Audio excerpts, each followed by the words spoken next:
Llegué tarde a la cena de Navidad en casa de mi hija, esperando encontrarme con un cálido encuentro familiar. Pero cuando abrí la puerta con cuidado, escuché a mi yerno levantando su copa para brindar. «Qué bueno que el viejo no vino. Ojalá sea para siempre». Mi hija fue la que más rió. Cerré la puerta en silencio, me di la vuelta y me marché. Una hora más tarde, su celebración se convirtió en una pesadilla. Si te gustan este tipo de historias, dale me gusta a este vídeo, suscríbete al canal y cuéntame en los comentarios qué te hizo sentir. Y si quieres escuchar la siguiente historia, haz clic en el recuadro de la izquierda. Gracias por ver.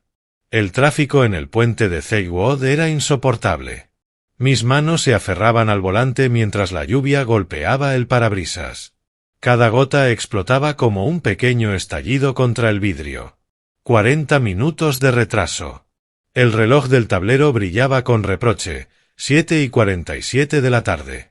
Las obras habían reducido el puente a un solo carril, y parecía que todos los conductores de Portland tenían prisa por llegar a algún sitio esa Nochebuena.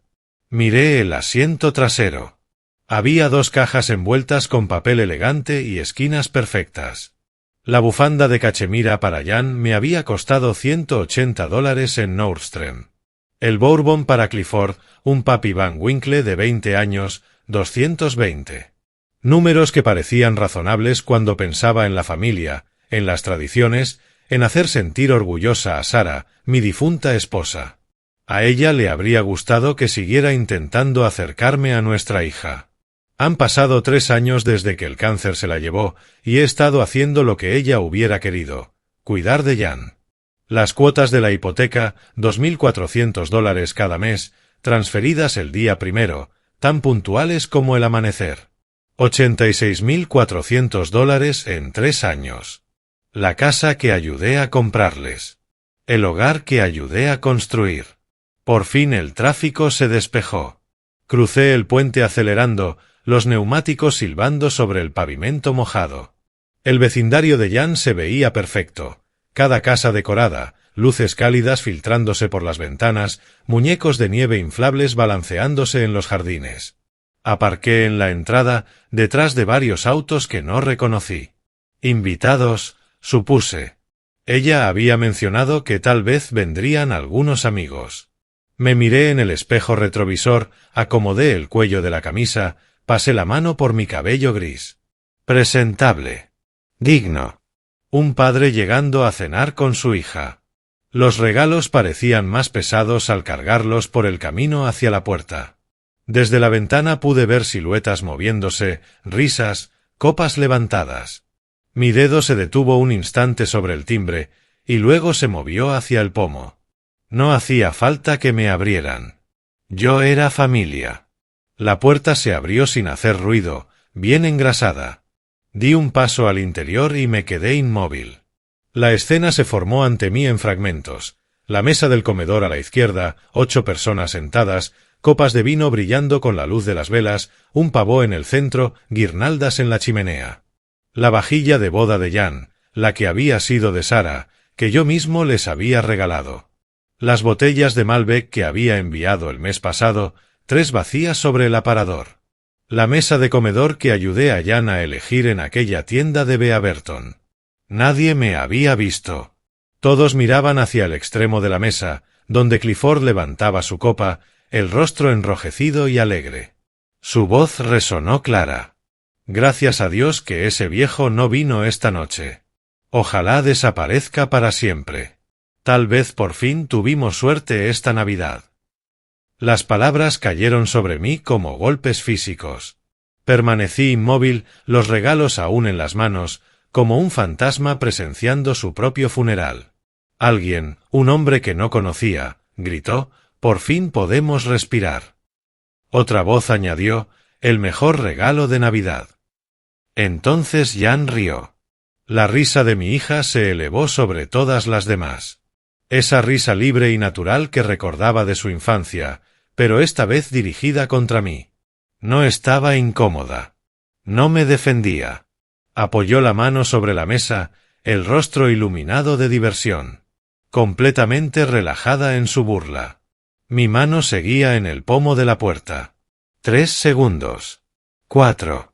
El borde de la escena se volvió borroso, mientras el centro permanecía nítido. El rostro satisfecho de Clifford, el perfil de Jan, las copas alzadas, la crueldad casual de quienes se sienten seguros entre aliados. Cerré la puerta. No de un portazo, solo un suave clic. El camino de regreso al auto pareció mucho más largo que el de ida. Caminé con pasos automáticos, medidos. Abrí la puerta trasera y coloqué los regalos en el asiento.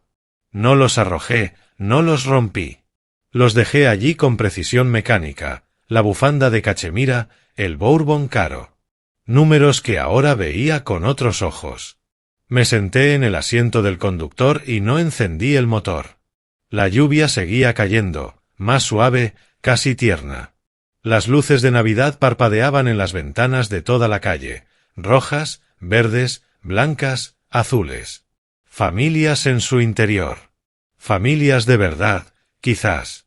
Abrí la aplicación del banco en mi teléfono. El historial de transferencias se cargó.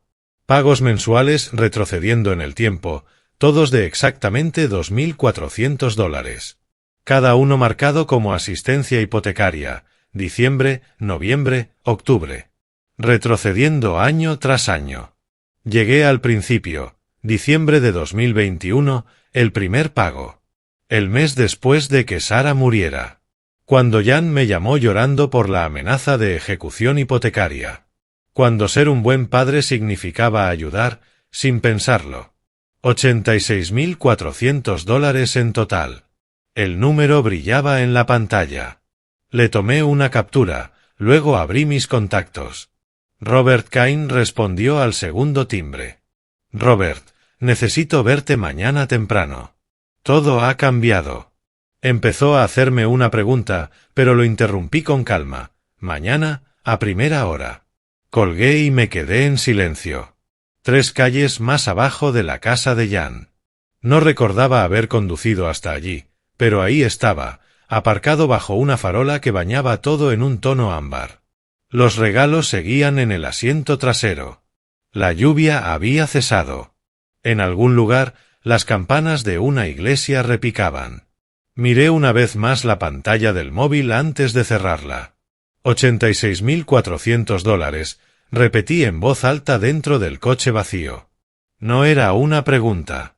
Ni una exclamación. Solo un hecho. Un hecho que definiría todo lo que vendría después. La oficina del abogado Robert Kane ocupaba el tercer piso de un edificio renovado en el distrito Pearl. Llevaba sentado en el coche desde el amanecer, observando las ventanas, esperando. Cuando el Lexus plateado de Robert entró en su plaza reservada a las 8:15 de la mañana, me vio enseguida y caminó directo hacia la entrada, sin saludos innecesarios. Me conocía lo suficiente para reconocer la urgencia disfrazada de paciencia. La oficina era minimalista, vidrio, acero y paredes blancas. Tan distinta del cálido hogar decorado de la noche anterior. Robert abrió la puerta, encendió las luces y me indicó que pasara a la sala de reuniones sin decir palabra. Llevaba una carpeta manila que había preparado durante la noche en vela. ¿Café?, preguntó. No, gracias. Nos sentamos frente a frente en la mesa larga. Abrí la carpeta y comencé a colocar los documentos con la misma precisión con la que antes organizaba planos. Extractos bancarios primero, 3 años de transferencias mensuales resaltadas en amarillo, luego los correos impresos de diciembre de 2021, capturas de mensajes, todo clasificado por fecha, con pestañas que separaban cada sección. Robert se puso las gafas y empezó a revisar el material. Tenía 52 años y llevaba 15 manejando mis asuntos legales. Planificación patrimonial, contratos de mi estudio de arquitectura, el testamento de Sara. Sabía exactamente cómo funcionaba mi mente. Cuéntame qué pasó, dijo sin levantar la vista de los estados de cuenta. Le relaté la Nochebuena con precisión quirúrgica. El tráfico, el retraso, la puerta que no llegué a tocar, el brindis de Clifford, palabra por palabra, las risas, la de Jan, la más fuerte y prolongada, mi salida silenciosa. No había emoción en mi voz. Solo hechos, secuencia, pruebas. Robert dejó los estados de cuenta sobre la mesa y tomó el hilo de correos de hace 3 años. Yo había impreso todo el intercambio. Leyó en voz alta: ayudaré con la hipoteca hasta que estés estable económicamente. Es un apoyo temporal. Luego me miró. Y esta es la respuesta de Jan: gracias, papá. Te devolveremos el dinero cuando podamos. Se quitó las gafas. Esto lo cambia todo. En Oregón, ese tipo de comunicación establece la intención de préstamo, no de regalo. ¿Qué significa exactamente? Pregunté. Que, junto con la documentación de tus transferencias, las etiquetas de pago y la mención explícita de devolución, tienes un préstamo recuperable, Dennis. ¿Y cuál sería el proceso? Primero, una carta de demanda formal. Tienen 60 días para responder. Si se niegan a pagar o no contestan, presentamos una demanda ante el Tribunal del Condado por incumplimiento de contrato. Revisó los papeles con calma antes de continuar. Con esta documentación, tus probabilidades de éxito son excelentes. Tomé notas con mi letra pequeña y meticulosa. Cronología, dije, en voz baja, casi para mí mismo. Carta de demanda redactada hoy, enviada por correo certificado mañana. Tendrán 60 días para responder o acordar el pago. Si se niegan, presentamos la demanda. Fecha de audiencia dentro de 90 días. Coste inicial, $5,000 de anticipo. Si llega a juicio, entre 10 y 15,000 en total, pero eso es el peor escenario. La mayoría de los casos familiares se resuelven antes, cuando los demandados se dan cuenta de que la documentación es sólida. Robert hizo una pausa. Dennis, ¿estás completamente seguro? Es tu hija. Totalmente seguro. No volvió a preguntarlo. Pasamos las siguientes 2 horas elaborando la estrategia. Robert abrió en su computadora los estatutos revisados de Oregón, leyó en voz alta los apartados sobre acuerdos verbales y escritos, sobre la ejecución de préstamos familiares, sobre los requisitos de documentación. Redactamos juntos la carta de demanda, formal, precisa, sin dejar espacio para malentendidos. Cuando deslizó el contrato de representación hacia mí, revisé detenidamente la estructura de honorarios antes de firmar.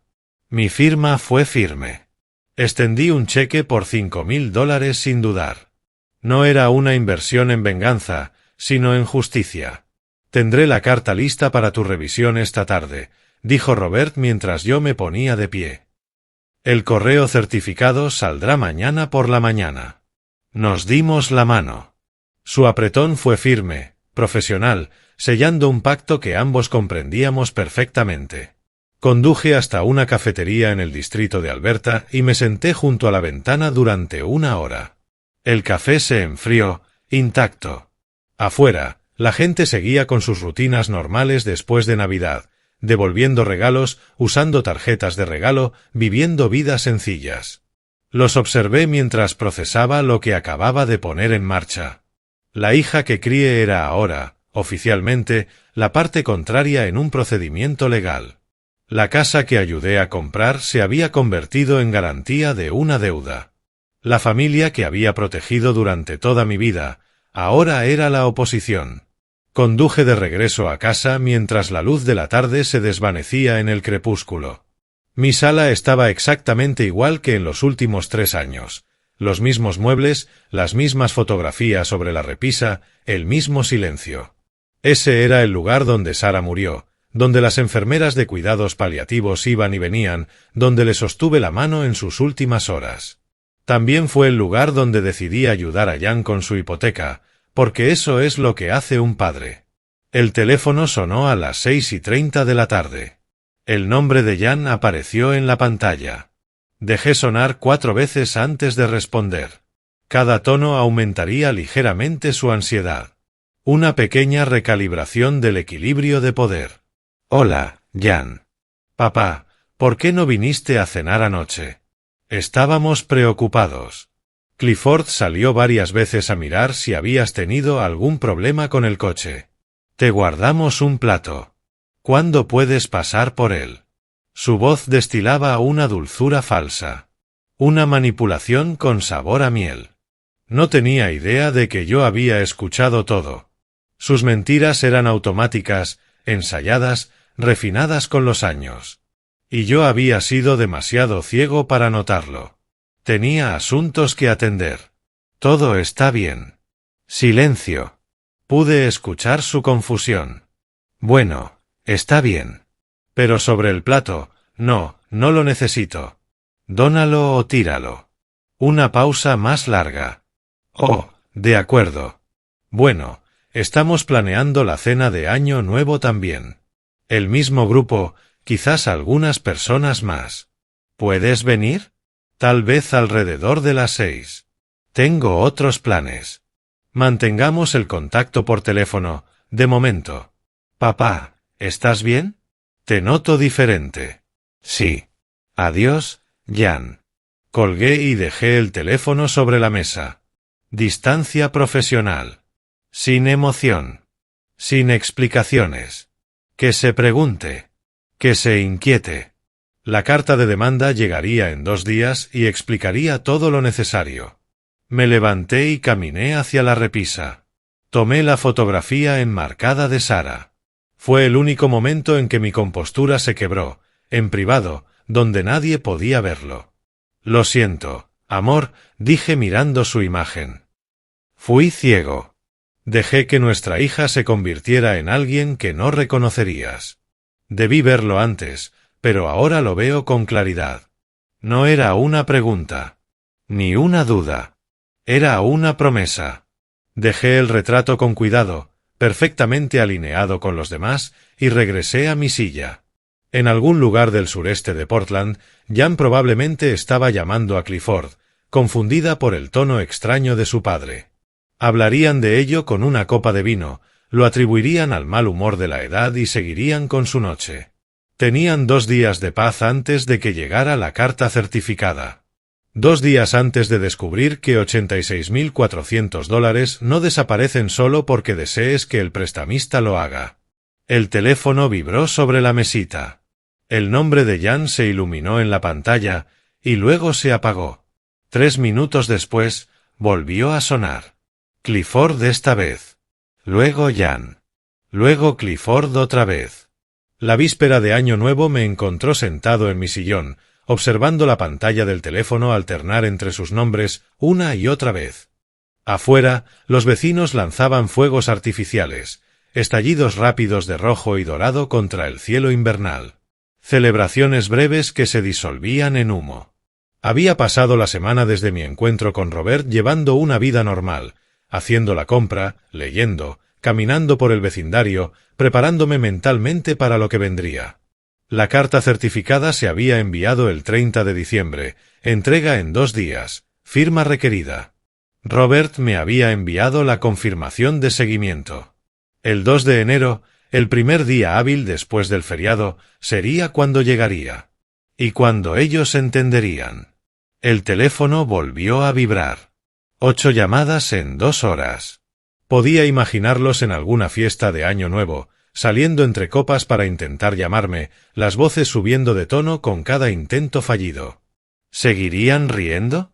¿Brindaría Clifford otra vez, convencido de que su viejo suegro terminaría respondiendo? ¿O perdonando? Tomé el libro que llevaba semanas leyendo, una biografía, y volví a la página marcada. El teléfono vibró 2 veces más antes de la medianoche, y luego cayó. El día siguiente pasó lentamente. Limpié la cocina, organicé mi estudio, hice cosas normales de sábado.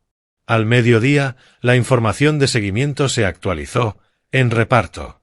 A las 2, mi portátil emitió el sonido del correo entrante, confirmación de entrega. Entregado. Firmado por C. Hayes. Se lo reenvié a Robert con una sola línea, entregado y firmado. Luego cerré el portátil y salí a caminar por el vecindario. Las calles estaban tranquilas, todos dormían después de sus celebraciones. Caminé durante 1 hora, respirando el aire frío, sintiendo nada más que una calma extraña. Mi teléfono vibró a las 2:17 de la tarde. Estaba en casa, tomando café en la mesa de la cocina, cuando la pantalla empezó a iluminarse sin descanso. Jan, Clifford, Jan, Clifford, Jan. 8 llamadas en 11 minutos. Las conté. Bebí un sorbo de café, observando cómo el teléfono parpadeaba al ritmo de su pánico. Entonces comenzaron los mensajes de texto. Papá, acabo de recibir una carta de un abogado. Por favor, llámame. Esto debe ser un error. Tomé una captura de pantalla. Abrí el siguiente mensaje. Tenemos que hablar ahora mismo. Esto es una locura. Captura. Papá, por favor. Tenemos que hablar de esto. No puedes simplemente ignorarme. Los mensajes se aceleraban, el tono cambiaba con cada uno. Primero confusión, luego enojo y más tarde desesperación. Los leí todos con detenimiento, analizando su progresión, sus tácticas de manipulación, la ausencia total de un verdadero arrepentimiento.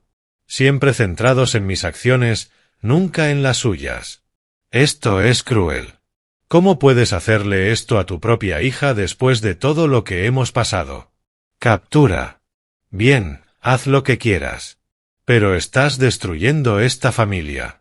Espero que puedas vivir contigo mismo. Los dejé en visto. Dejé que pasaran las horas. Preparé la cena, pechuga de pollo con verduras asadas. Nada especial. Comí despacio, lavé los platos, los sequé y los guardé en su lugar exacto, como siempre. A las 6:30 redacté mi respuesta. Escribí varias versiones. Demasiado emocionales.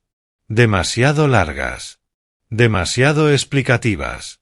Al final me quedé con lo que importaba. Todas las preguntas a mi abogado. Información de contacto en la carta. 13 palabras.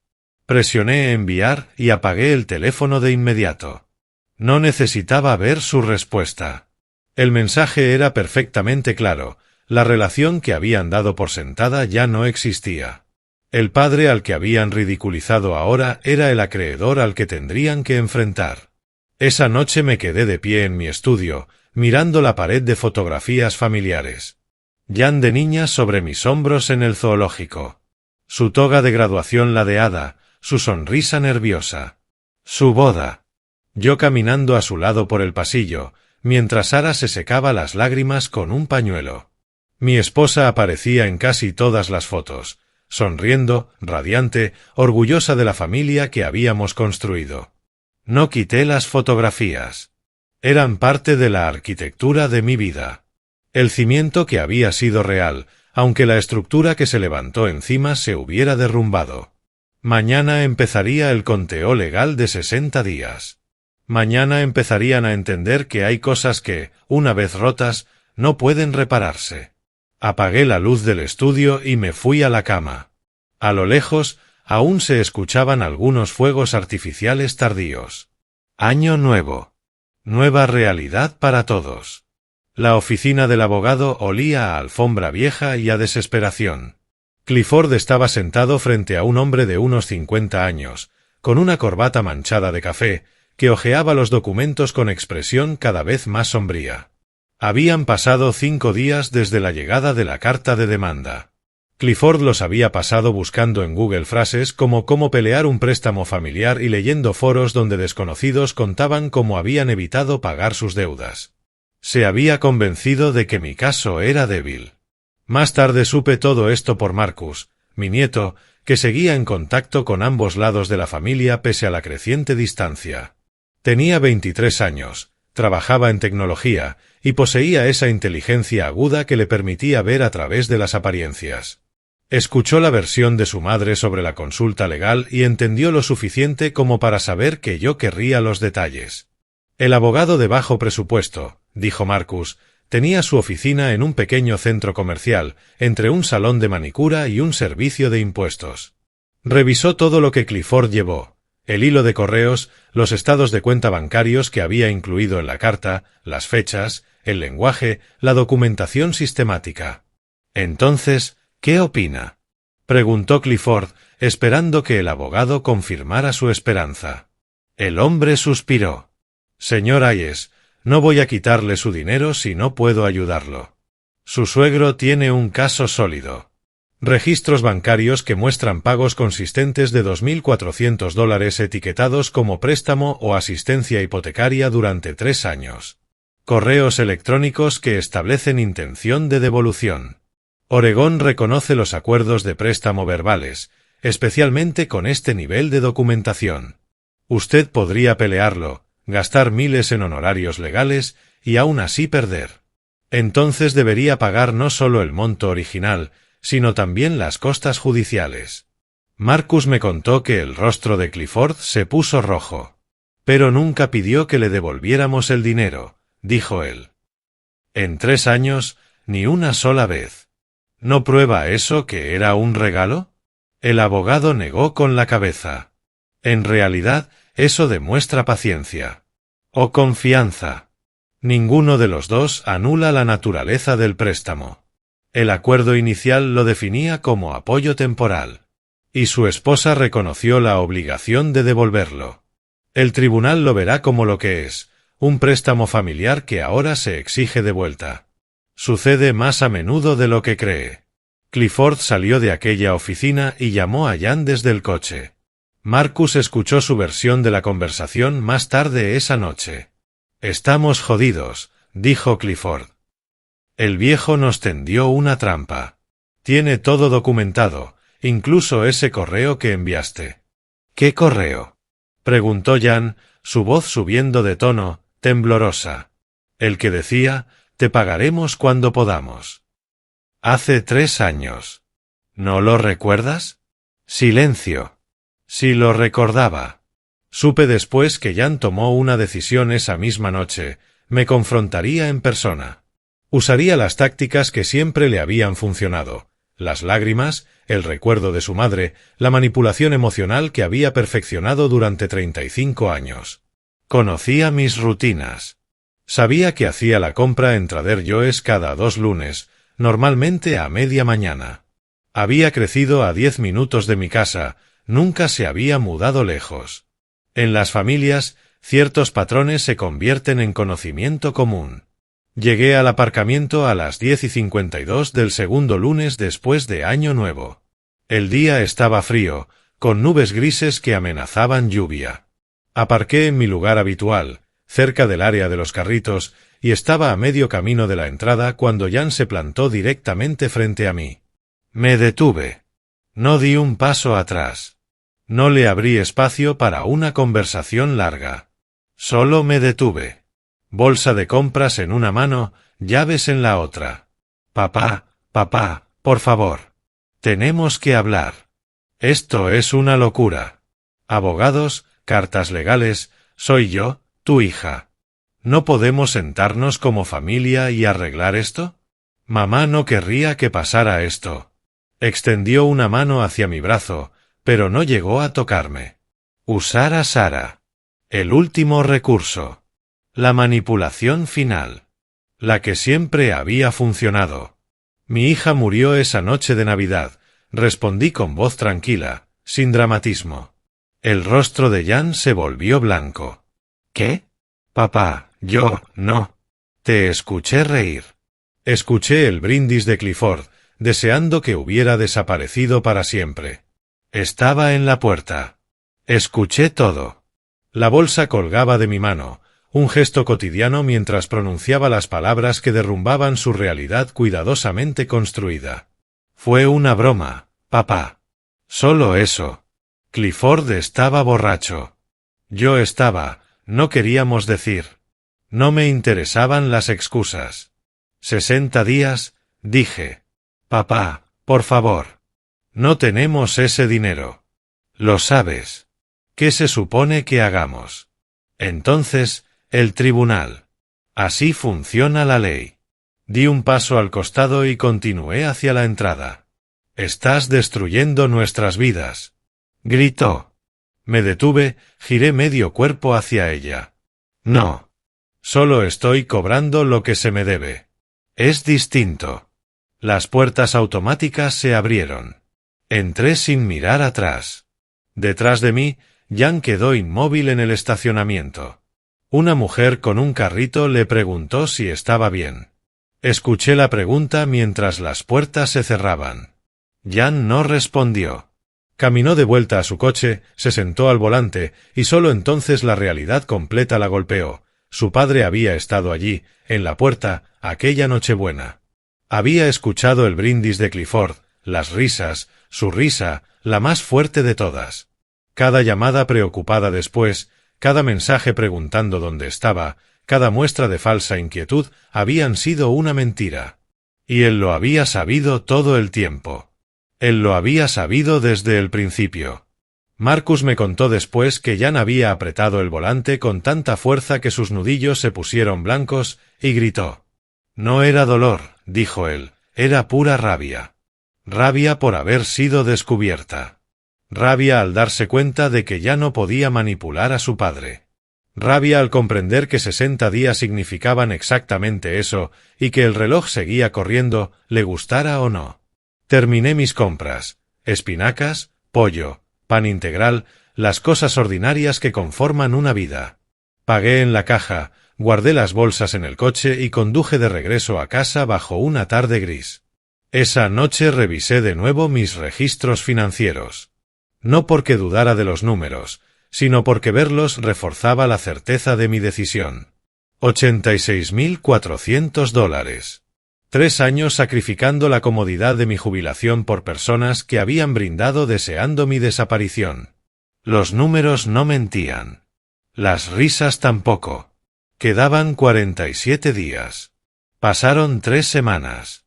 Las dediqué a revisar mi hoja de presupuesto mensual, caminar por el vecindario y leer los libros que había postergado durante años. Una vida normal, mantenida deliberadamente. La llamada de Marcus llegó un martes por la tarde, mientras organizaba mis documentos de impuestos. Abuelo, necesito contarte algo. Su voz tenía esa tensión particular que solo acompaña a las malas noticias. Papá ha estado llamando a las personas que estuvieron en la cena de Navidad, me dijo, haciéndoles preguntas raras sobre ti, si te notaron confundido, si repetías cosas, si te perdías con las direcciones. Mamá no quería hacerlo, pero tampoco lo detuvo. Dejé el bolígrafo sobre la mesa. Gracias por decírmelo, Marcus. Aprecio tu honestidad. ¿Estás bien? Sí, abuelo. Pero tú, estoy bien. Mejor que bien, en realidad. Después de colgar, me serví una taza de café y esperé. La matemática financiera era tan sencilla como despiadada. Marcus había mencionado las discusiones nocturnas, los gritos de Jan por el saldo de su cuenta, Clifford insistiendo en que yo retrocedería. Tenían $12.000 ahorrados. Debían 86.400. Una resta simple que revelaba su desesperación. La gente acorralada no se rinde. Ataca. 2 días después recibí una llamada de un antiguo colega. Oye, Dennis, me dijo, alguien anda preguntando por ti. Quieren saber si te noté olvidadizo últimamente, si repetías historias, si parecías desorientado. Le agradecí y añadí la información a mis notas. Estaban construyendo una narrativa falsa. Un intento torpe, pero peligroso. Esa misma noche elaboré un documento con una línea de tiempo. En la columna izquierda, las fechas de los pagos hipotecarios a Jan y Clifford. En la derecha, los eventos que demostraban mi competencia mental, la refinanciación de mi propia casa, decisiones de inversión complejas, consultorías después de mi jubilación. 3 años de evidencia de que había sido preciso, lúcido y metódico. La trabajadora social llegó un martes por la mañana. Sin aviso, sin cita previa. Abrí la puerta y encontré a una mujer de unos 40 años, con una tableta en la mano y una expresión profesional de preocupación. Señor Olsen, soy Sarah Chen, del Departamento de Servicios para Adultos. Hemos recibido un reporte sobre su bienestar. ¿Puedo pasar? Asentí y le indiqué el camino hacia la sala de estar. Mi café ya estaba preparado. Mis documentos, organizados sobre la mesa del comedor. Señor Olsen, comenzó, ¿puede contarme por qué estamos aquí hoy? Mi yerno presentó una denuncia, alegando que tengo demencia o deterioro cognitivo. Lo hizo porque estoy reclamando legalmente una deuda familiar considerable. ¿Y por qué cree que hizo eso? Preguntó ella, con tono neutro. Porque espera que si me declaran incompetente, el préstamo quede invalidado. No funcionará, pero entiendo su intento. El rostro de Sara permaneció impasible, aunque noté un leve cambio en su postura. Había escuchado esta historia antes, familias usando el sistema como arma. La evaluación duró 90 minutos. Contar hacia atrás desde 100 en intervalos de 7. Dibujar un reloj marcando las 3:15. Recordar 3 palabras y repetirlas después. Nombrar al presidente actual, al anterior y la fecha de hoy. Respondí a cada pregunta con calma, sin titubeos. El dibujo del reloj me resultó casi insultante. Tracé un círculo perfecto a mano alzada, coloqué los 12 números con precisión y dibujé las manecillas exactamente a las 3:15. 40 años haciendo planos arquitectónicos hacen de eso un gesto automático. Tiene un pulso muy firme, comentó ella. 40 años de dibujo técnico, respondí. Hay habilidades que no se pierden. Cuando preguntó sobre mis finanzas, abrí mi portátil y le mostré mi portafolio de inversiones. 60% en acciones, 30 en bonos, 10 en equivalentes de efectivo. Reequilibro cada trimestre según las condiciones del mercado y mi tolerancia al riesgo por edad. Actualmente genera alrededor de $78.000 de ingreso pasivo anual. Sara tomó notas. ¿Maneja usted mismo esas cuentas? Cada transacción. Reviso los estados semanalmente y los documentos fiscales cada trimestre. El año pasado declaré 78.000 de ingresos por inversiones y pagué 14.200 en impuestos. Mi contable hace la presentación, pero yo verifico cada cifra. Eso es más de lo que logra la mayoría de las personas de su edad. La experiencia ayuda, dije, con una ligera sonrisa. Sus preguntas finales tocaron el tema familiar. Su yerno afirma que ha hecho amenazas y que actúa con hostilidad inusual hacia su hija. ¿Hay conflicto familiar? No lo evité. Sí. Los escuché burlarse de mí durante una cena familiar, celebrando mi ausencia, deseando que desapareciera para siempre. Decidí cobrar el dinero que les presté. Eso no es hostilidad. Es consecuencia. Deslicé la carta de demanda legal sobre la mesa. Sara la leyó, cerró su tableta y asintió. Señor Olsen, no veo ningún indicio de deterioro. Cerraré este caso. Después de que se fue, me quedé en silencio durante exactamente 5 minutos. Realmente habían pensado que eso funcionaría. Que podrían pintarme como un anciano confundido que no entendía sus propias decisiones. Eso era lo que veían cuando me miraban, no una persona, sino un obstáculo. Un obstáculo que podían apartar con mentiras y manipulación. Tomé el teléfono y llamé a Robert. Robert, intentaron que me declararan mentalmente incompetente. Servicios para adultos vino a mi casa. Obviamente, no funcionó. Pero ahora sé hasta dónde están dispuestos a llegar. La voz de Robert sonó grave. En realidad, eso nos favorece. Demuestra mala fe. Lo anotaré en el expediente. Es hora de pasar a la siguiente fase. Presenta la demanda, le dije. Ya terminé de esperar. La lluvia golpeaba las calles de Portland la mañana en que vencía el plazo de 60 días. Estaba sentado en la sala de reuniones de Robert, observando cómo el agua resbalaba por las ventanas mientras él extendía los documentos sobre la mesa. Tribunal del Condado de Multnomah. Tipo de caso, cobro de deuda. Monto, $86.400. Tenían hasta la medianoche de anoche, dijo Robert. No pagaron. No pudieron pagar.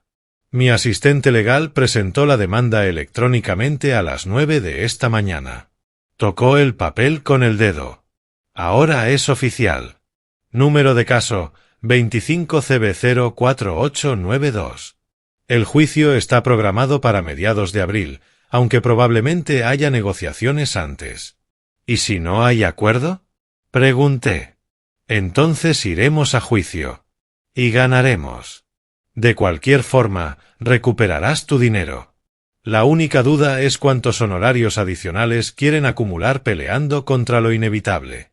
Asentí una sola vez, guardé el PDF que me había enviado y conduje de regreso a casa bajo la lluvia. 3 días después, mi teléfono sonó con un número conocido, la oficina principal de mi banco. Señor Olsen, soy Patricia Vance, de Premier Banking. Le llamo como cortesía. Usted ha sido cliente nuestro durante 26 años. Recibimos una solicitud de segunda hipoteca sobre una propiedad donde usted figura como pagador de la hipoteca principal. Escuché con atención. La solicitud fue denegada, pero quería informarle por si se trata de un caso de robo de identidad. No hay robo de identidad, Patricia, respondí, solo desesperación. ¿Podría darme los detalles? El señor Hayes intentó pedir prestados $90,000 contra la propiedad, presumiblemente para pagarme y cubrir los costos legales. Pero su relación deuda-ingreso resultó del 68%, muy por encima de nuestro límite de aprobación. Entre la hipoteca, los préstamos del coche y las tarjetas de crédito, Clifford ya estaba completamente sobreendeudado. Le agradezco la llamada, Patricia, le dije. De verdad. Después de colgar, tomé nota con mi letra precisa, fecha, hora, nombre de Patricia, intento fallido de Clifford. La documentación importa. Los registros escritos protegen la verdad de quienes intentan reescribirla. La primera audiencia llegó con la eficiencia impersonal de la burocracia. Robert se encargó de todo. Aún no era necesario que yo asistiera. Me llamó después, desde las escaleras del juzgado. El caso lo tomará la jueza M.C. Creary, dijo. Es justa. No tolera tonterías. No se resolvió nada hoy, pero ordenó pagos provisionales mientras dure el juicio, $2,000 al mes, a partir del 1 de marzo. Calculé al instante. Con su hipoteca y ahora esta orden, más de la mitad de sus ingresos se iría antes de comprar comida. Bien, respondí. Robert hizo una pausa. Dennis, suenas casi satisfecho. Estoy satisfecho de que haya consecuencias. Esa noche saqué mi calculadora y repasé su presupuesto. Ingresos mensuales, $8,083. Menos 2,400 de hipoteca. Menos 2,000 de la orden judicial. 3,683 restantes. Pensé en los pagos del coche, el seguro, los servicios, la gasolina, la comida. Las cuentas no cuadraban. Tendrían que endeudarse o vender algo. La presión estaba funcionando exactamente como debía. Marcus me visitó a comienzos de marzo, supuestamente para devolver unas herramientas que me había pedido, aunque su verdadera razón era evidente desde su postura encorvada. Se están desmoronando, abuelo, dijo. Peleas todas las noches. Mamá descubrió que papá, vaciló, que papá ha estado apostando en línea.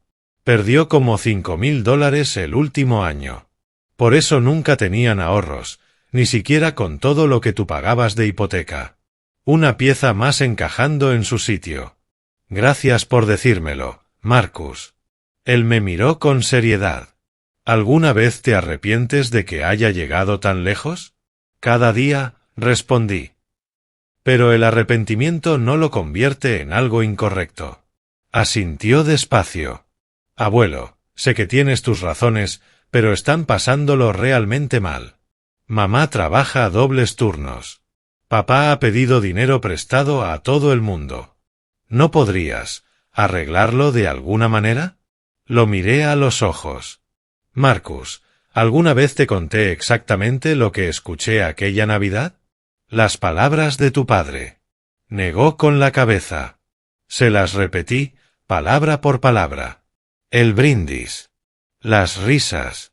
El deseo de que yo desapareciera para siempre. El rostro de Marcus perdió el color. No sabía que había sido tan grave. Yo tampoco, dije, hasta que fue demasiado tarde para dejar de saberlo. Durante las semanas siguientes, sus informes pintaron una imagen predecible del deterioro. Clifford pidió $3,000 prestados a su jefe, 2,000 a su hermano, 1,500 a un compañero de trabajo. Jan hacía turnos dobles, regresaba agotada, solo para encontrar facturas que Clifford había escondido. Las discusiones por dinero se transformaban en discusiones por todo: su bebida, su gasto, su familia, su padre. Abrí un nuevo documento en mi ordenador, cronología marzo, y anoté cada desarrollo. No porque disfrutara de su sufrimiento. No lo hacía. No exactamente. Pero necesitaba saber si la presión estaba cumpliendo su propósito: hacerles entender que las acciones tienen consecuencias. En la siguiente visita, Marcus parecía aún más preocupado. Mamá le gritó a papá anoche, dijo. Le dijo: perdiste 5.000 apostando en línea mientras mi padre pagaba nuestra hipoteca. Con razón quiere su dinero de vuelta. Y papá le gritó de vuelta: tu padre es el que nos está destruyendo. Podría perdonarnos, pero elige no hacerlo. Marcus vaciló antes de continuar, y mamá dijo, tal vez merezcamos esto. Me quedé en silencio un largo momento. Tal vez merezcamos esto. La primera señal de conciencia. No de arrepentimiento, pero sí de comprensión. Tu madre dijo, tal vez merezcamos esto. Eso es lo más cerca que ha estado de entender. No intento destruirlos, Marcus. Intento enseñarles que las personas no son cajeros automáticos de los que puedes burlarte mientras retiras dinero. La lección es costosa. Pero el irrespeto también lo fue. Marcus asintió lentamente. ¿Y cuándo termina la lección? Cuando la aprendan. O cuando el tribunal decida. Lo que ocurra primero. Después de que se fue, me quedé de pie junto a la ventana, observando cómo caía la noche sobre el vecindario. Las luces encendiéndose en las casas, las familias cenando, la vida normal continuando.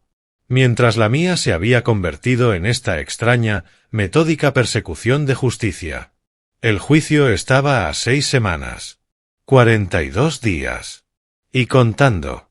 El timbre sonó a las 3:17 de la tarde, un martes de mediados de marzo.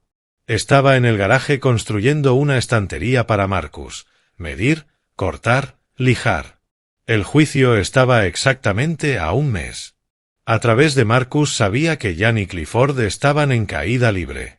Más deudas. Más discusiones. Más desesperación. Dejé las herramientas, me limpié las manos llenas de aserrín y caminé hacia la puerta. El coche de Clifford estaba aparcado torcido en mi entrada, con una rueda sobre el césped. Él estaba en el porche, encorvado, los ojos enrojecidos, sin afeitar, la camisa arrugada, las manos temblorosas. Abrí la puerta, pero no lo invité a pasar. Me quedé en el umbral, bloqueando el paso. Te crees un hombre justo, ¿verdad? Su voz se quebraba. ¿Llevando a juicio a tu propia hija? ¿Quieres destruirnos por $86.000? Tienes dinero de sobra. Esto no es justicia. Es control. Es castigo para Jan. No era el hombre seguro que había brindado por mi ausencia. Era la desesperación hecha persona. Quiero justicia, dije con calma. Usaste mi generosidad durante 3 años. $86.400, para ser exactos. Yo pagué tu hipoteca mientras ustedes gastaban su ingreso en otras cosas. Luego celebraron mi ausencia, desearon que desapareciera. Ahora enfrentan las consecuencias. Eso no es castigo. Es causa y efecto. ¿Vas a quitarnos la casa? ¿Nuestro hogar? ¿Dónde crees que iremos cuando no podamos pagar? Eso ya no es mi problema. Su voz subió casi al grito. Iremos a los medios. Contaremos a todos qué clase de padre demanda a su hija. Serás el monstruo de esta historia. Cada periódico, cada canal. Haremos que Portland sepa quién eres en realidad, Dennis Olsen. Al otro lado de la calle, mi vecino se detuvo a mirar mientras descargaba la compra. Metí la mano en el bolsillo con deliberada lentitud y saqué una pequeña grabadora digital Sony. La coloqué con cuidado sobre la barandilla del porche, entre nosotros. Antes de hacer eso, dime algo, Clifford. ¿Qué crees que pasará cuando les muestre a los reporteros los registros bancarios? ¿Cuándo escuchen esto? Presioné play sin esperar respuesta. El audio era tenue pero nítido. La voz de Clifford a través de una ventana. Gracias a Dios que el viejo no vino esta noche. Ojalá desaparezca para siempre. Luego un murmullo de aprobación, risas. Detuve la grabación. El rostro de Clifford perdió todo el color. ¿Nos grabaste? Eso es ilegal. Oregón es un estado de consentimiento de una sola parte, respondí. Yo estaba presente durante la conversación en la puerta y junto a la ventana. Perfectamente legal. Y, además, perfectamente condenatorio. Tomé la grabadora, la giré entre mis dedos. Tengo 4 minutos de audio. Tu brindis, la risa de Jan, los comentarios de tus invitados. Todo, claro como el cristal. Eso es trampa, invasión es evidencia. Así que, por favor, ve a la prensa. Cuenta tu versión del cruel padre. Yo llevaré los estados de cuenta bancarios. El correo donde Jan prometió devolverme el dinero. Y esta grabación. Veremos a quién cree la gente. Clifford retrocedió un paso, las manos alzadas, temblorosas. Dio media vuelta, bajó los escalones y subió al coche. Se quedó allí sentado unos segundos antes de encender el motor. Lo observé hasta que su vehículo desapareció en la esquina. Entonces guardé la grabadora en el bolsillo y regresé al garaje. La estantería estaba a 3/4 partes terminada. Tomé el papel de lija y reanudé el movimiento constante, paciente. Hay cosas que no pueden apresurarse. Una semana después, Marcus llamó a mi puerta justo después de la cena. Marcus sostenía un sobrecolor marfil, con gesto incómodo. Mamá me pidió que te lo entregara, dijo. No lo he leído, ni quiero hacerlo. Tomé el sobre de sus manos. Mi nombre, escrito con la letra cuidada de Jan. Está realmente arrepentida, abuelo. Puedo verlo. ¿La perdonarás? Lo miré directamente. Leeré lo que escribió. Eso es todo lo que puedo prometerte por ahora. Después de que Marcus se fue, abrí el sobre el mostrador de la cocina. 3 páginas en papel fino, del mismo tipo que usaba Sara. Querido papá, no sé cómo empezar esto. La carta estaba cuidadosamente redactada. Recordaba nuestras cenas de los domingos. Mencionaba cuando le enseñé a andar en bicicleta. Decía que mamá querría que nos reconciliáramos. Reconocía errores terribles. Prometía que seguía siendo mi hija, que aún me quería, que todavía quería una oportunidad para arreglar las cosas. Mencionó a Sara 4 veces. Nuestra feliz infancia 3 veces. Su sufrimiento actual 2 veces. Cada referencia colocada estratégicamente, diseñada para despertar emociones específicas. Pero nunca mencionó el brindis de Navidad. Nunca reconoció lo que dijo. Ni por qué esas palabras lo destruyeron todo. La leí una segunda vez, analizando el lenguaje. Sé que te hice daño, sin especificar cómo. Debería haber sido mejor, sin definir qué significaba ser mejor. Por favor, dame otra oportunidad, sin explicar qué cambiaría.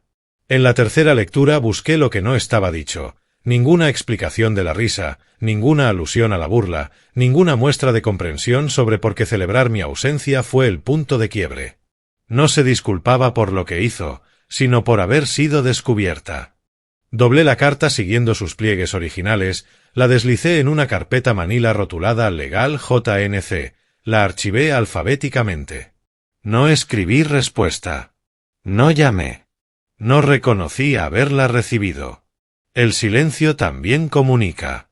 Esa noche me senté en mi estudio, mirando la pared de fotos familiares. Jan a los 3 años, sonrisa incompleta. Jan a los 16, con su vestido de graduación. Jan el día de su boda, mi brazo entrelazado con el suyo. Sara, presente en casi todas, sonriendo. El juicio estaba a 3 semanas. La sala del tribunal olía a madera vieja y aire reciclado. Me senté en la tercera fila, detrás de la mesa de Robert Kane, con el traje azul marino que Sara me ayudó a elegir 15 años atrás. Aún me quedaba perfectamente. Jan y Clifford estaban en la mesa de los acusados junto a su abogada, Patricia Summers, contratada a precio reducido después de que el primer abogado resultara demasiado costoso. Jan no dejaba de mirar hacia atrás. Yo no le devolví la mirada. Me limité a observar el estrado. La jueza M.C. Creary entró en la sala. Una mujer de unos 60 y tantos años, cabello plateado, mirada firme, cero paciencia para los dramas. Revisó el expediente antes de levantar la vista. Parece que se trata de un caso de cobro de deuda, dijo. El demandante afirma que la parte demandada le debe $86,400. La defensa sostiene que los pagos fueron regalos, sin obligación de reembolso. Señora Summers, puede comenzar. Patricia Summers se levantó, se alisó el saco. Su señoría, este caso representa un malentendido fundamental sobre las relaciones familiares. Cuando los padres ayudan a sus hijos adultos, esos pagos son gestos de amor, no préstamos esperando devolución. Mis clientes creyeron razonablemente que el apoyo del señor Olsen era una muestra de generosidad paterna. Robert Kane se levantó con calma. Su presentación fue metódica. Presentó el intercambio de correos como prueba A. La jueza leyó en pantalla mi mensaje original, enviado en diciembre de 2021. Te ayudaré con la hipoteca hasta que estés financieramente estable. Esto es un apoyo temporal. Luego leyó la respuesta de Jan. Gracias, papá. Te pagaremos cuando podamos. Robert dejó que el silencio llenara la sala por 10 segundos. Su señoría, dijo entonces, la demandada reconoce en este correo una obligación de pago futura. Eso establece una intención de préstamo, no de regalo. Los extractos bancarios se presentaron como pruebas B, C y de Robert señaló las anotaciones en cada transferencia, préstamo familiar, pago mensual. El demandante registró cada transferencia como préstamo en el momento del envío. Continuó. No es una reinterpretación posterior. Es una clasificación contemporánea, respaldada por evidencia escrita de la obligación de reembolso. La estructura del préstamo es indiscutible. La jueza M.C. Creary miró a Patricia. Señora Summers, estoy leyendo el correo de su clienta del 2021. Dice, y cito, te pagaremos cuando podamos. ¿Cómo concilia eso con su argumento de que se trataba de un regalo incondicional? Su señoría, respondió Patricia, eso fue simplemente una expresión de gratitud, no un compromiso vinculante. La jueza entrecerró los ojos. Es una promesa escrita de devolución, enviada tras un mensaje que definía la ayuda como temporal. No veo ambigüedad. Yo observé a Jan. Permanecía rígida, con las manos entrelazadas sobre la mesa. Cuando Robert proyectó el correo en la pantalla, sus hombros se hundieron. Recordaba haber escrito esas palabras, sin pensar. Una cortesía automática, algo que se dice a los padres. Jamás imaginó que esas mismas palabras serían leídas en voz alta 4 años después, convertidas en una obligación legal. El lenguaje corporal de Clifford se desmoronó a medida que avanzaban las pruebas. Empezó la sesión con los brazos cruzados, desafiante. Cuando aparecieron los extractos bancarios, descruzó los brazos. Cuando la jueza habló del monto, bajó la cabeza y se cubrió el rostro con las manos. La jueza M.C. Creary revisó sus notas, escribió algo en su computadora y finalmente habló. Considero que la preponderancia de la evidencia establece una relación de préstamo, no de donación. El intercambio de correos de diciembre de 2021 demuestra entendimiento mutuo de apoyo temporal con obligación de pago. Los registros bancarios confirman la clasificación contemporánea como préstamo. El reconocimiento por parte de la demandada es explícito y está por escrito. Hizo una pausa breve antes de concluir. En consecuencia, se dicta sentencia a favor del demandante por $86,400, más un 5% de interés anual, a pagarse en 18 meses mediante cuotas de $5.186 mensuales o a través de la venta inmediata de la propiedad para satisfacer la deuda. El mazo golpeó la mesa. 90 minutos después, todo había terminado. Robert reunió sus documentos. Patricia Summers hablaba en voz baja con Jan y Clifford, probablemente explicando las opciones posteriores al fallo. Jan lloraba en silencio. Clifford seguía mirando la mesa, derrotado. Me levanté, abroché mi saco y caminé hacia la salida. Pasé a menos de 2 metros de su mesa. Jan levantó la vista, abrió la boca como si fuera a decir algo. Seguí caminando. Fuera del juzgado, la lluvia comenzaba a caer. Típico abril en Portland. Me detuve en los escalones, observando cómo Jan y Clifford salían unos segundos después, refugiándose bajo el alero junto a su abogada.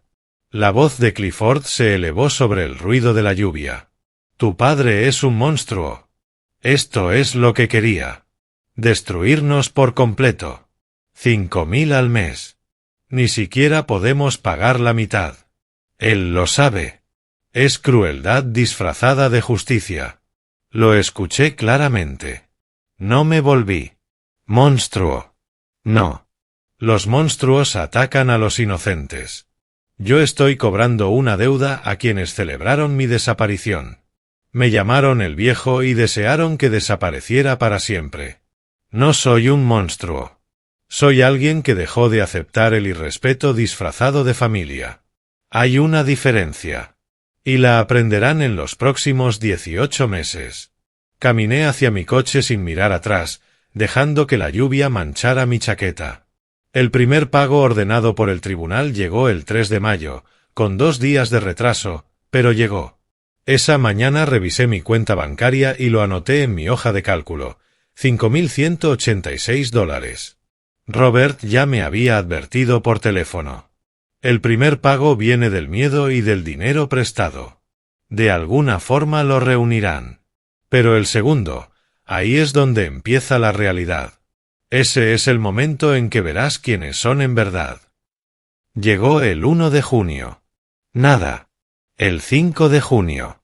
Nada. El 10 de junio. A mediados de mes, ya lo sabía. Robert llamó el 15 de junio. No hicieron el pago. Bajo la orden del tribunal, eso nos da derecho a solicitar ejecución forzosa. Presentaré la petición mañana. Asentí, mirando por la ventana, mientras la lluvia regresaba. Lo había esperado.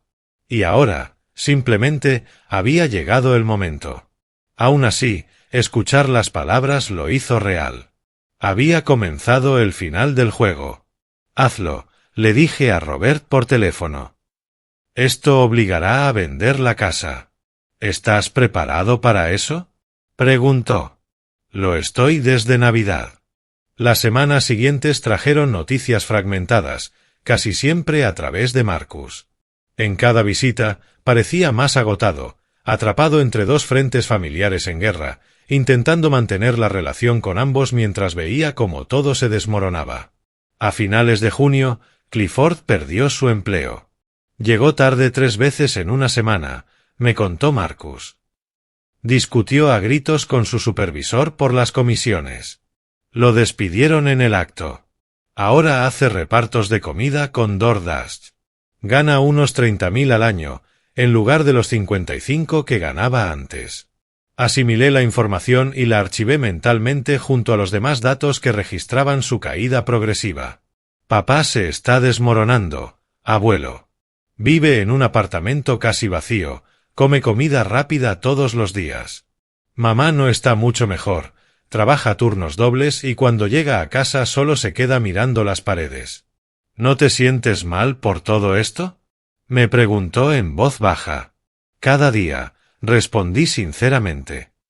Pero sentirme mal no significa que esté equivocado. Tienen que entender que el irrespeto tiene un costo. Y este es ese costo. A comienzos de julio llegó la demanda de divorcio. Marcus me mostró los papeles. Jan figuraba como la demandante, alegando diferencias irreconciliables derivadas de la mala gestión financiera y la adicción al juego en línea. Estaba culpando a Clifford de todo. La división de bienes era casi cómica. Pedía la casa, ya en proceso de ejecución hipotecaria, los coches que estaban siendo embargados y los muebles que valían menos que sus deudas acumuladas. Está intentando salvar algo, observé. Marcus asintió con amargura. No queda nada que salvar. A mediados de julio, Clifford se mudó. El proceso de ejecución avanzó más rápido. Jan recibió la notificación oficial. La propiedad sería subastada para cubrir la deuda del fallo judicial. Una tarde de jueves, a finales de julio, mientras regaba el jardín, mi teléfono vibró. Un mensaje de texto de Jan. Papá, por favor. Necesito verte. Entiendo ahora lo que hice mal.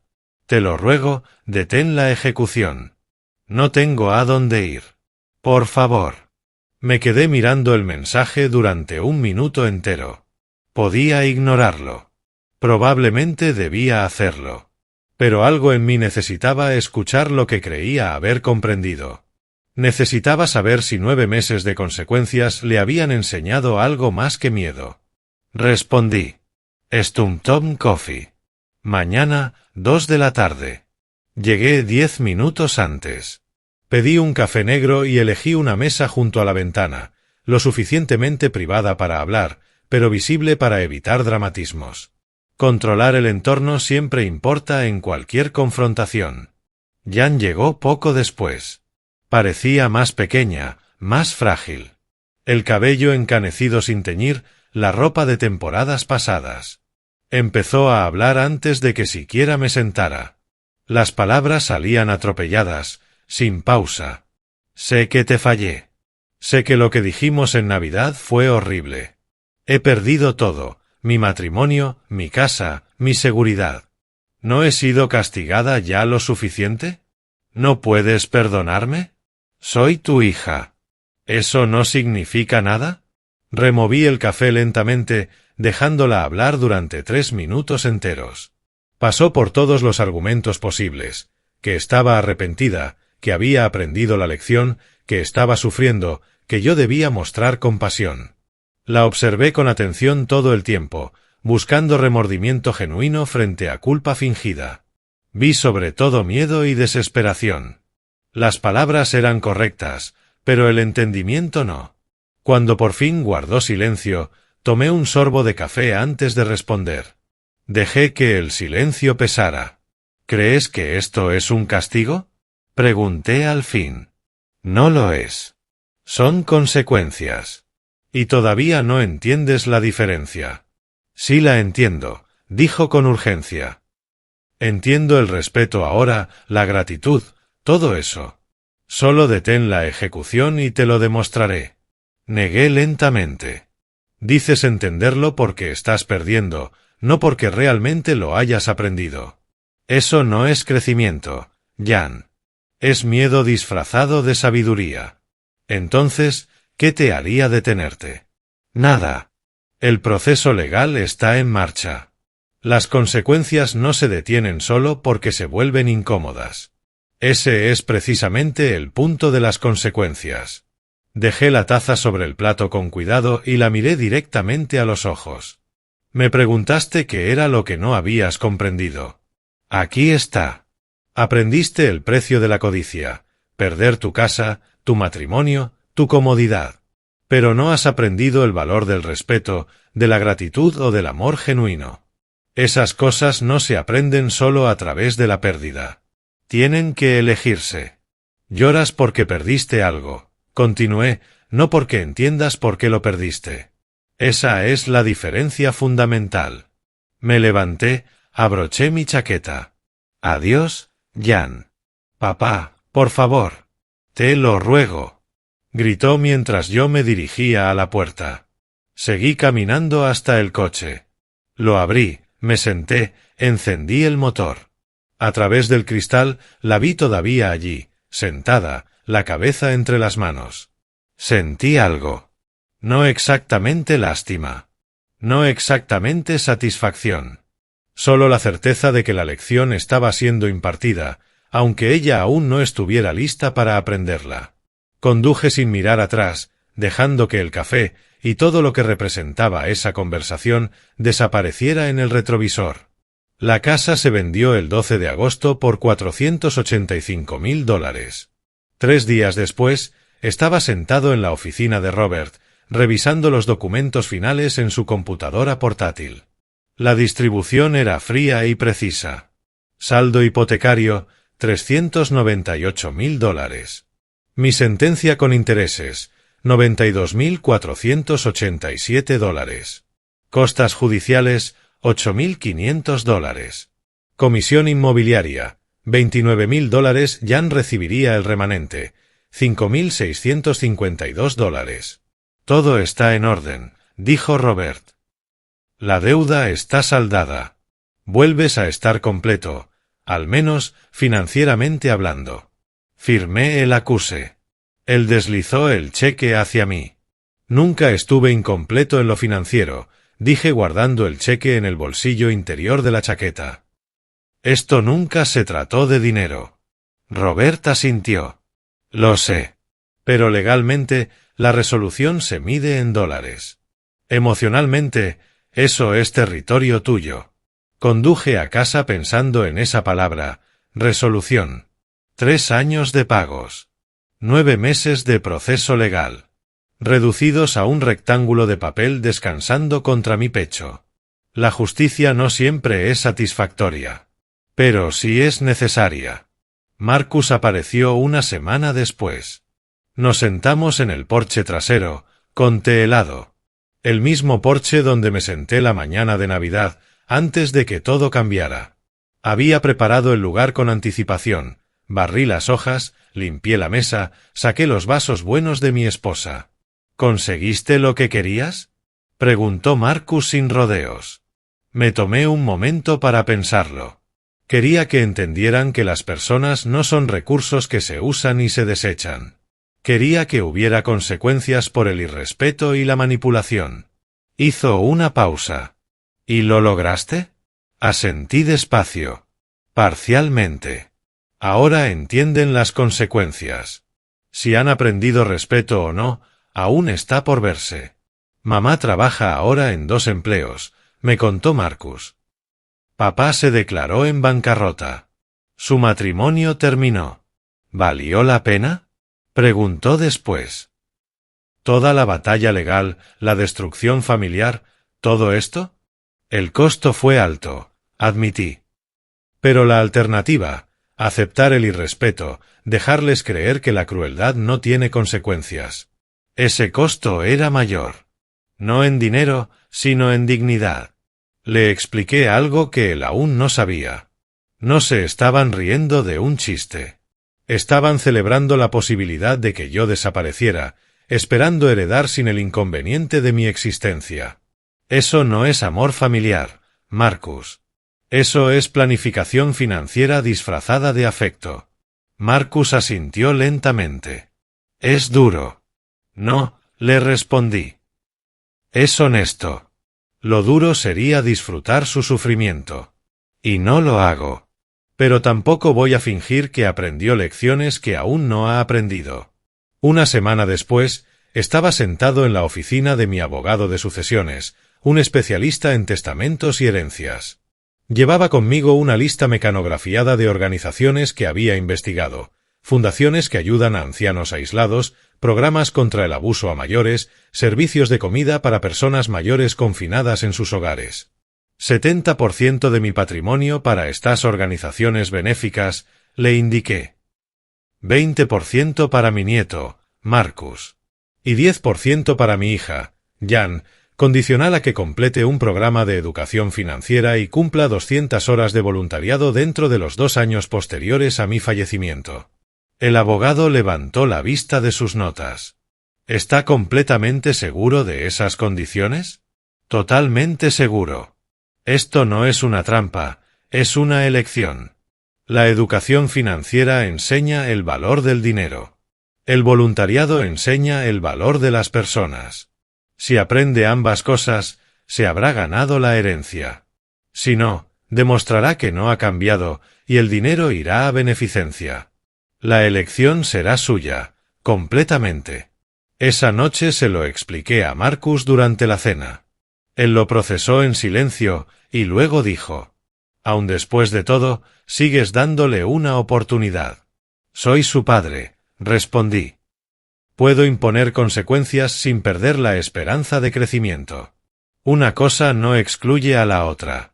Ella destruyó mi confianza, pero no mi capacidad de reconocer un posible cambio». Esa noche, me senté en el porche mientras agosto llegaba a su fin. El sol se ocultaba tras las colinas del oeste de Portland, tiñendo el cielo de tonos naranjas y púrpuras. Por primera vez desde la muerte de Sarah, me senté en su silla favorita. Tomé su foto del pequeño mueble al lado, observé su rostro, congelado para siempre a los 64 años, sonriendo a la cámara durante nuestras últimas vacaciones juntos. Lo manejé, le dije en voz baja al retrato. Nuestra hija necesitaba aprender respeto, y se lo enseñé de la única forma que podía entender, a través de las consecuencias. Tú habrías sido más compasiva, pero también habrías entendido por qué yo no podía serlo. Dejé la foto con cuidado y observé el sol desaparecer completamente tras el horizonte. 9 meses atrás, estaba de pie frente a su puerta, escuchando cómo deseaban que desapareciera. Esta noche, estoy en mi porche, financieramente completo, legalmente reivindicado, emocionalmente intacto. No gané. En conflictos familiares, nadie gana. Pero logré algo más importante, me negué a ser una víctima. Dejé claro que el respeto importa. Enseñé que los actos tienen consecuencias. Si lo aprendieron o no, esa es su historia. La mía, en cambio, ha terminado. Y puedo vivir con cómo terminó. El cielo se oscureció. Las estrellas comenzaron a asomarse. En la distancia, un perro ladró. Sonidos normales de una noche normal. Ya no era el hombre que cargaba regalos envueltos hacia una puerta en Nochebuena. Ya no era el ingenuo que pagaba las cuentas mientras se reían de él. Ya no esperaba que alguien más le diera valor. Ahora solo era Dennis Olsen, arquitecto, jubilado, viudo, padre de una hija que todavía está aprendiendo, abuelo de un joven que comprendió la lealtad. Un hombre que conocía la diferencia entre ser respetado y ser utilizado. Un hombre que había recuperado su dignidad. Me levanté, recogí los vasos vacíos y entré en la casa. Mañana traería sus propios desafíos. Pero esa noche, por primera vez en 9 meses, sentí algo parecido a la paz. No felicidad. No triunfo. Solo la serena satisfacción de un hombre que se mantuvo firme cuando más importaba. Justicia restaurada. Dignidad recuperada. Equilibrio alcanzado. Suficiente.